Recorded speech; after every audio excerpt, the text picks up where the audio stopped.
ఒకవైపు మావోయిస్టులు మేము శాంతి చర్చలకు సిద్ధమని చెప్పేసి లేఖలు విడుదల చేస్తూ ఉంటే, మరోవైపు కేంద్రం మాత్రం మొండిగా ముందుకెళ్తూ ఉంది. ఆ బలగాలను మోహరిస్తూ బలగాల సంఖ్య పెంచుకుంటూ మావోయిస్టులను ఒత్తిడి గురి చేసి వాళ్ళని ఏరివేసే దిశగా ఆ చర్యలు తీసుకుంటూ ఉంది.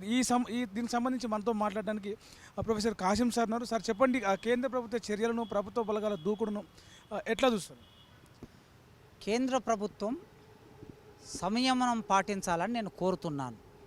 ఎందుకంటే ఈ దేశాన్ని పరిపాలించే వాళ్ళు, ప్రభుత్వం అంటే ప్రజల చేత ఎన్నుకోబడింది. ప్రజలందరూ ఓట్లేస్తే వాళ్ళు ఎంపీలు అయ్యారు, మంత్రులు అయ్యారు, ప్రధానమంత్రి అయ్యారు. అక్కడ మధ్య భారతంలో దండకారణ్యంలో కోట్లాది మంది ప్రజలు ఉన్నారు. ఆ ప్రజలు కూడా ఓట్లేస్తే వాళ్ళు ఎన్నుకోబడ్డారు. అందుకోసమే ప్రభుత్వం చాలా బాధ్యతాయుతంగా ఉండాలి. ప్రభుత్వం స్పష్టంగా ఆలోచించాలి, ఉదారంగా ఆలోచించాలి. ఆలోచించి ఈ దేశంలో పుట్టినటువంటి బిడ్డలే మావోయిస్టులు. వాళ్ళేమి బయటి దేశాల నుంచి రాలేదు. ఇక్కడనే పుట్టి, ఇక్కడనే పెరిగి, ఇక్కడనే చదువుకొని మేధస్సు పొంది ఈ సమాజంలో జరుగుతున్న అన్యాయాలకు వ్యతిరేకంగా, దోపిడీకి వ్యతిరేకంగా, దౌర్జన్యానికి వ్యతిరేకంగా ఈ దేశాన్ని కాపాడాలని, దేశ సంపదను కాపాడాలని వాళ్ళు మావోయిస్టులుగా మారారు. ఆ మావోయిస్టులుగా మారిన సందర్భంలో 20 ఏళ్ళు, 30 ఏళ్ళు, 40 ఏళ్ళు, 50 ఏళ్ళు తమ కుటుంబాలను వదిలేసి అజ్ఞాతంలోకి వెళ్ళిపోయి ప్రజల దగ్గర పనిచేస్తున్నారు. ఆదివాసుల దగ్గర పనిచేస్తున్నారు. ఆ ఆదివాసులను చైతన్యం చేస్తున్నారు.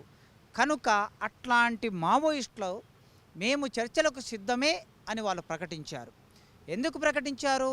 ఈ సమాజంలో ఉన్నటువంటి మేధావులు, బుద్ధిజీవులు, పౌర సమాజం, మావోయిస్టులారా మీరు చర్చలకు రండి.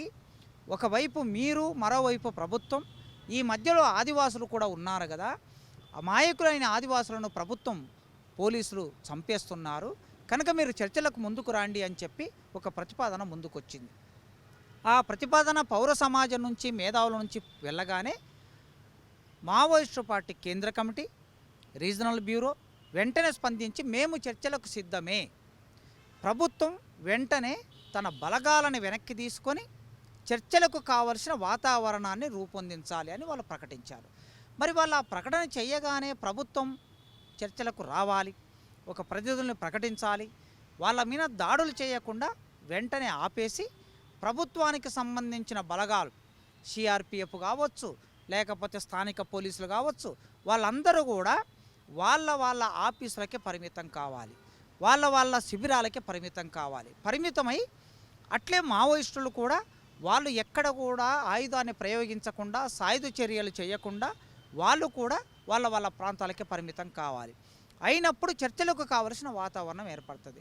అయితే మావోయిస్టులు వాళ్ళే ముందుగా ప్రకటించారు, మేము చర్చలకు వస్తాం, ప్రభుత్వం మాత్రం తన బలగాలని ఉపసంహరించుకోవాలి దండకారణ్యం నుంచి ప్రకటించారు. మరి ప్రభుత్వం ఉపసంహరించుకోకపోగా కర్రెగుట్ట అని చెప్పి ఒకరోజు, వాళ్ళు చర్చల ప్రతిపాదన ముందుకు తీసుకొచ్చిన తర్వాతనే ఎన్కౌంటర్లు జరిగాయి. పైగా ఒక 3-4 రోజుల నుంచి కర్రెగుట్ట చుట్టూ మొత్తం దేశమంతా ఎదురు చూస్తూ ఉన్నది. అక్కడ నాయకులు ఉన్నారని, బంకర్లు తవ్వుకున్నారని, వాళ్ళు ఆయుధాలు కలిగి ఉన్నారని, వాళ్ళు మందుపాత్రలు పెట్టారని, బాంబులు పెట్టారని రకరకాల వార్తలు మనం చూస్తూ ఉన్నాం. అక్కడికి వేల మంది సైనిక బలగాలు వెళ్ళి వాళ్ళను చంపాలని ప్రయత్నం చేస్తున్నట్లుగా మనకి పత్రికలను బట్టి తెలుస్తూ ఉన్నది. కనుక నేను కేంద్ర ప్రభుత్వానికి విజ్ఞప్తి చేస్తున్నాను, వెంటనే మీ బలగాలను వెనక్కి తీసుకోండి. మావోయిస్టులతో కేంద్ర ప్రభుత్వం మీరు అనుకున్న ప్రతినిధులు ఎవరైతే ఉంటారో, వాళ్ళ ఐఏఎస్ ఆఫీసర్లు అయినా సరే, మేధావులైనా సరే, లేదా ప్రొఫెసర్లు అయినా సరే, మీరు అనుకున్నటువంటి ప్రతినిధులని మావోయిస్టుల దగ్గరికి పంపించండి. వాళ్ళు అనుకున్నటువంటి ప్రతినిధులను వాళ్ళు కూడా ప్రకటిస్తారు. ఈ ఇద్దరు కూర్చొని చర్చలకు కావలసిన డిమాండ్లు ఏంటి, వాతావరణం ఏమిటి, ప్రతిపాదనలు ఏంటి వాళ్ళు రూపొందిస్తారు. ఆ తర్వాత ప్రభుత్వ స్థాయిలో, మావోయిస్టుల స్థాయిలో వీళ్ళ నాయకులు వస్తారు, ప్రభుత్వం వైపు నుంచి మంత్రులు వస్తారు. అప్పుడు మాట్లాడుకోవడానికి అవకాశం ఉంటుంది. కనుక ఇదంతా జరగాలంటే కర్రెగుట్టను చుట్టుముట్టినటువంటి సైనిక బలగాలన్నీ వెంటనే వెళ్ళి తమ శిబిరాలకు పరిమితం కావాలని నేను ఈ సందర్భంగా కోరుకుంటున్నాను. ప్రపంచంలో ఏ మూల ఏ క్షణం ఏం జరుగుతుందో వేగంగా తెలుసుకోవడానికి తొలి వెలుగు వాట్సాప్ ఛానల్ని ఫాలో చేయండి.